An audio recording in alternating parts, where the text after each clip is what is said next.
Olá, pessoal! Mais uma vez aqui para ministrar uma aula pela mentoria Rumo à Posse, sob a coordenação do professor Gustavo Nogueira. Eu me chamo Neila Garcês e essa é a aula 6. O tema da aula de hoje é tutela provisória. Inicialmente, cumpre esclarecer o conceito e a identificação das tutelas provisórias dentro do nosso Código de Processo Civil. Disposta no título 1 do livro 5 do Código de Processo Civil, a tutela provisória é a tutela proferida, em regra, em sede de cognição sumária e não exauriente, quando o juiz não dispõe de todos os elementos de convicção a respeito da controvérsia posta ao judiciário. Fundada em juízo de probabilidade, não de certeza, esta tutela tem uma duração pré-determinada, portanto, ela não tem um caráter de definitividade e se fundamenta na urgência ou na evidência. As tutelas provisórias são técnicas de sumarização da tutela principal e podem ter natureza conservativa, se voltadas para resguardar algum direito, pensando ao final no resultado útil do processo, ou satisfativa, cuja característica é antecipar os efeitos da tutela pretendida pelo autor. No caso, a tutela principal, cujos efeitos são antecipados, concedidas mediante o atendimento de requisitos legais. Então, ressaltando, as tutelas provisórias são técnicas de sumarização. As espécies de tutelas provisórias são classificadas em dois grandes grupos. Primeiro, as tutelas de urgência, identificadas a partir do artigo 300 do Código de Processo Civil, especificamente. Desde o 294 já se comenta a respeito das tutelas provisórias dentro do Código, e, do outro lado, as tutelas de evidência. As tutelas de urgência se subdividem em cautelares e antecipadas.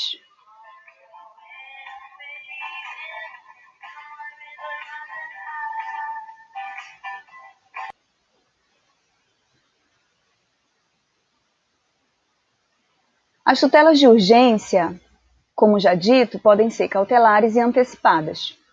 No caso dos requisitos das tutelas de urgência, se pode observar a probabilidade do direito, o fumus bonis iuris, que é a possibilidade real da existência daquele direito pleiteado pelo autor.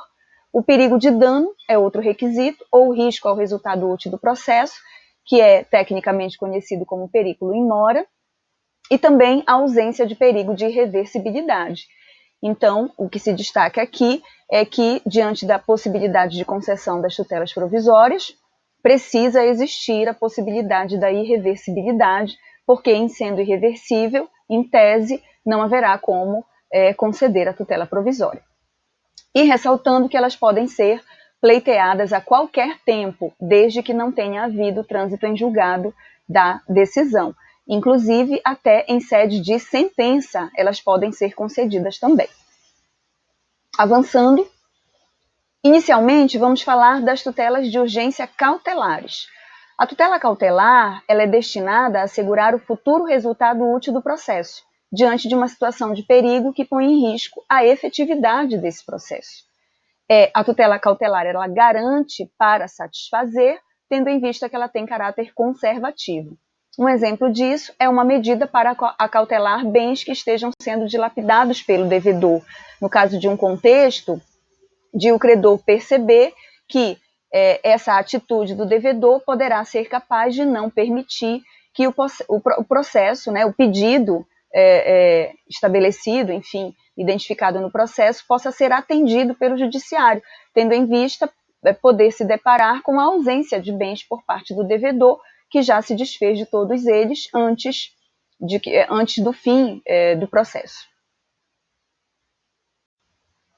Conforme o artigo 301 do CPC, existem as medidas cautelares nominadas, quais sejam arresto, sequestro, arrolamento de bens, registro de protesto contra alienação de bens. No caso do arresto, ele se realiza por meio de penhora de qualquer bem e tem por finalidade garantir a futura execução por quantia certa. Lembrando que não será um processo autônomo, um processo cautelar autônomo, tendo em vista as mudanças implementadas pelo novo CPC. Então, essa medida cautelar de arresto será realizada quando, diante de um contexto em que o réu está dilapidando o seu patrimônio e não haverá como garantir o resultado útil do processo. Também a medida cautelar nominada de sequestro, que consiste na apreensão de determinados bens para garantir a futura execução. Então, a gente tem aí como diferença entre o arresto e o sequestro, que no caso do sequestro são bens específicos, e no caso do arresto, qualquer bem. Arrolamento de bens é uma outra possibilidade de medida cautelar, com caráter de garantir a efetividade do processo, e é a possibilidade de indisponibilidade de bens do devedor, quando se determina essa indisponibilidade de bens de forma que o devedor não possa dispor desses bens. E o registro de protesto contra alienação de bens, ele é utilizado para prover a conservação ou ressalva de direitos, ou se assegurar, o autor se assegurar de possíveis responsabilidades determinadas e demandadas em processos futuros. Especificamente agora, tratando da medida cautelar antecedente. As tutelas provisórias, elas podem ser apresentadas de forma incidental ao processo e também de forma antecedente, ou seja, não há uma demanda principal e se vai ingressar com um pedido específico de tutela provisória. No caso da tutela cautelar antecedente, identificada no nosso artigo 305 do Código de Processo Civil, consiste no procedimento acautelatório, anterior à propositura da ação, portanto antecedente, e cabível nos casos de perigo de dano ou perigo ao resultado útil do processo. No caso desse procedimento de tutela cautelar antecedente, importa mencionar que deverá haver o aditamento do pedido principal em até 30 dias. O que isso significa? Significa que, uma vez concedida a tutela, é preciso que o autor defina o aditamento desse pedido de cautelar, contendo, a partir de então, o pedido principal. É importante ressaltar que essa necessidade de cumprimento do prazo de 30 dias está relacionado às ações que implicam em restrição de direitos. Em outras demandas que não trazem essa restrição de direitos, esse prazo não necessariamente precisa ser obedecido, o prazo de apresentação do pedido principal. A título de exemplo, no caso de uma antecipação, por exemplo, de depoimento, a testemunha vai viajar, enfim, e é necessário colher o depoimento dessa testemunha de forma antecipada. Então, pode haver um pedido de cautelar antecedente, mas, tendo em vista que não há restrição de direitos sendo discutido, esse prazo de 30 dias não necessariamente precisará ser obedecido. Avançando, é preciso compreender que haverá a cessação da eficácia da tutela cautelar nos casos identificados no artigo 309 do CPC. Quando ocorrer a não dedução do pedido principal no prazo legal, já vimos, de 30 dias, da mesma forma que existir a ausência de efetivação da tutela cautelar também nesse prazo, e diante da improcedência do pedido principal ou extinção sem resolução do mérito, que é a decisão terminativa do processo.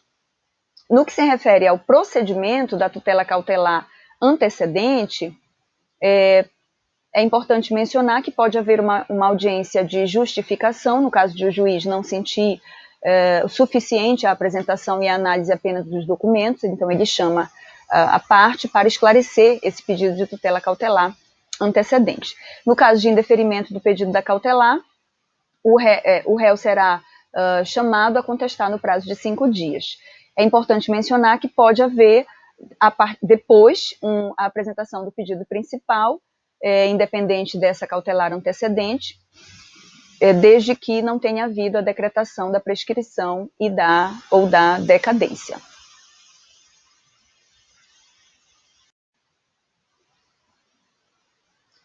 A tutela de urgência antecipada, ela destina-se a permitir a imediata realização prática do direito alegado pelo demandante, revelando-se adequada quando se configura uma situação de ameaça ao próprio direito material. No caso, ela tem natureza satisfativa, porque ela visa satisfazer para garantir.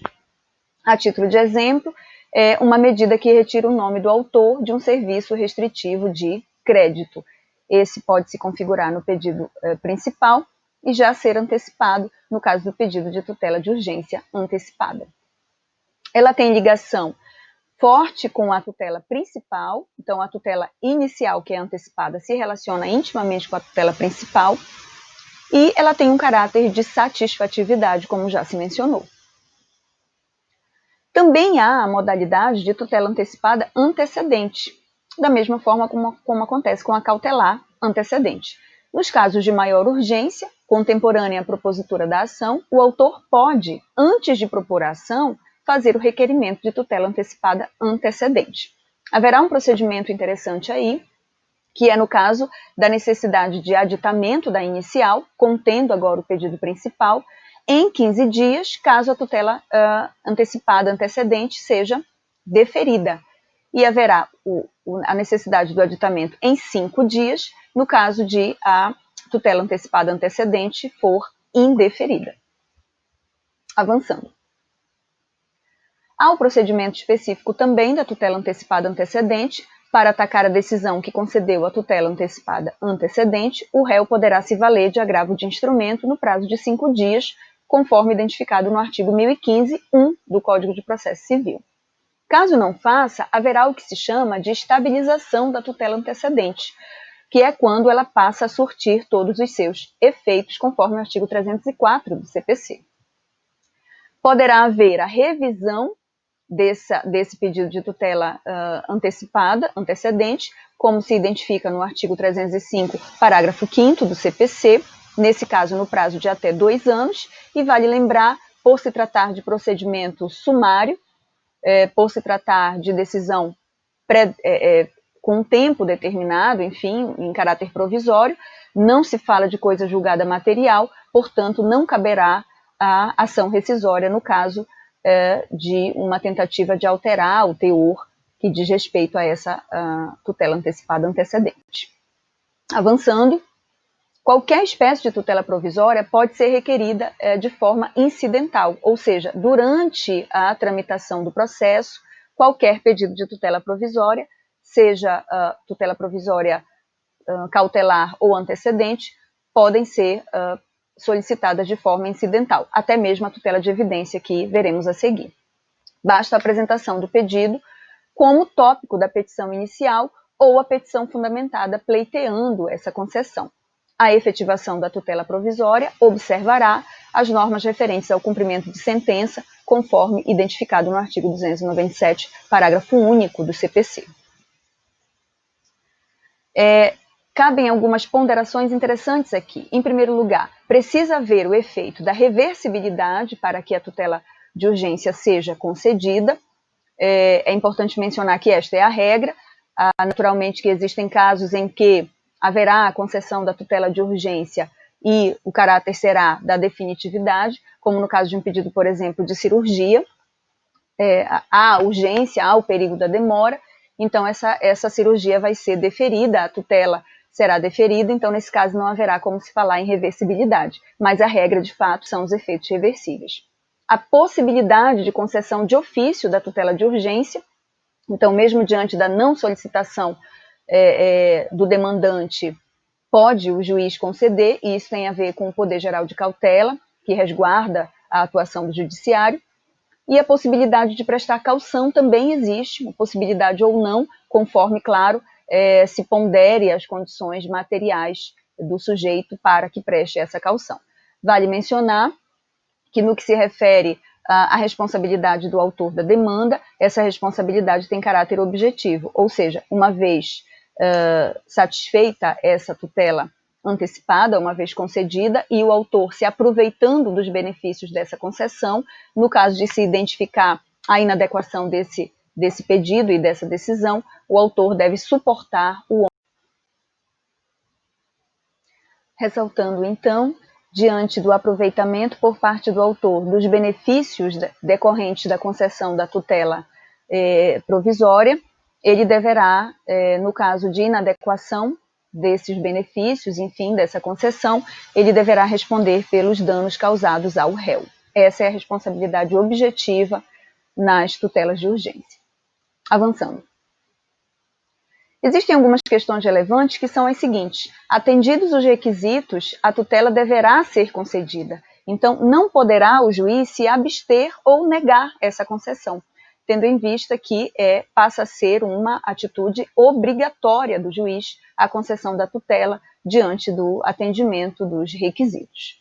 A regra de competência é o requerimento da tutela provisória ao juízo da ação principal, e nesse caso deverá haver uma apreciação em abstrato, no caso das tutelas de urgência antecedente, uma vez que ainda não haverá a ação principal, portanto, o autor deverá fazer um juízo de percepção para identificar qual é o juízo competente. Lembrando que a prevenção se dará a partir do momento em que a primeira demanda for apresentada, sendo o processo principal ou sendo uma demanda antecedente.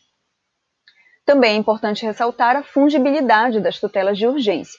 Embora possa o indivíduo solicitar, por exemplo, a título de tutela cautelar, uma tutela provisória, uma vez identificado pelo juiz que esse pedido, na verdade, é de tutela antecipada, esse pedido será deferido como se fosse um pedido de tutela antecipada efetivamente. Isso é a fungibilidade das tutelas de urgência. E, finalmente, a tutela da evidência, identificada no artigo 311 do nosso CPC. São aplicáveis nos casos em que a probabilidade de que o autor tenha razão é tão grande que se constata ser um gravame a ele arcar com o peso do processo. Ou seja, é aí um equacionamento para que haja uma divisão desse peso, desse custo de suportar o processo entre autor e réu, tendo em vista que, ainda que se pense num tempo razoável, é possível que esse processo demore mais do que deveria. Nesse caso, o pedido de tutela da evidência, sendo evidente, fortemente evidente, esse direito do autor, pode ser feito esse pedido e pode ser deferido. Só podem ser requeridas de forma incidental, diferente das tutelas de urgência que podem ser antecedentes. Vale dizer, difere-se do julgamento antecipado da lide, é um ponto importante, tendo em vista ser de cognição sumária, enquanto o julgamento antecipado da lide é um procedimento de avaliação exauriente. Avançando, os requisitos da tutela da evidência, além da extrema probabilidade do direito do autor já mencionado, que é uma exigência, os requisitos são abuso de direito de defesa ou ato protelatório do réu, por exemplo, identificar, arrolar testemunhas que estão em diferentes estados, com um caráter evidente, claro, de atrasar o processo, alegações provadas por documentos por parte do autor, e se houver tese em demandas repetitivas, em incidente de resolução de demandas repetitivas, da mesma forma, se houver tese estabelecida em súmula vinculante também, cumprido esse requisito, a tutela da evidência deve ser concedida. No caso de ação de depósito para entrega de coisa, sob pena de multa, também é um requisito, e a petição inicial instruída com prova suficiente, sem a apresentação de prova equivalente, com peso equivalente por parte do réu. São os requisitos da tutela da evidência identificados no artigo 311 do nosso CPC. A consequência da concessão da tutela da evidência é a possibilidade de cumprir provisoriamente a tutela deferida, tendo em vista que a apelação somente terá efeito devolutivo, é o que a gente encontra lá no artigo 1012, parágrafo 1º, inciso 5º do nosso CPC. Inclusive, é importante também observar que existem tutelas de evidência atípicas. O 311 nos traz as tutelas de evidência típicas, enquanto que, ou em outros pontos da nossa legislação processual civil, haverá a possibilidade de concessão de tutelas da evidência atípicas, cujos requisitos, inclusive, serão diferenciados também. São exemplos as liminares em ação possessória, as liminares em embargo de terceiro e em ações. Para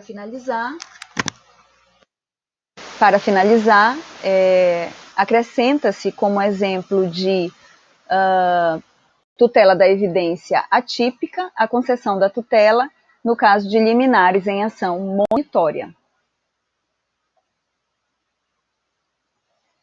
Essa foi a 6ª aula do treinamento dessa fase da mentoria rumo à posse, e eu queria agradecer ao professor Gustavo Nogueira e a atenção dos colegas por permitir que eu dividisse com vocês essas minhas horas de estudo.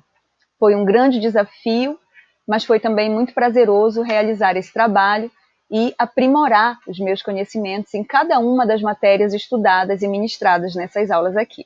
Um beijo para todos e até as próximas fases da nossa mentoria Rumo à Posse. Tchau!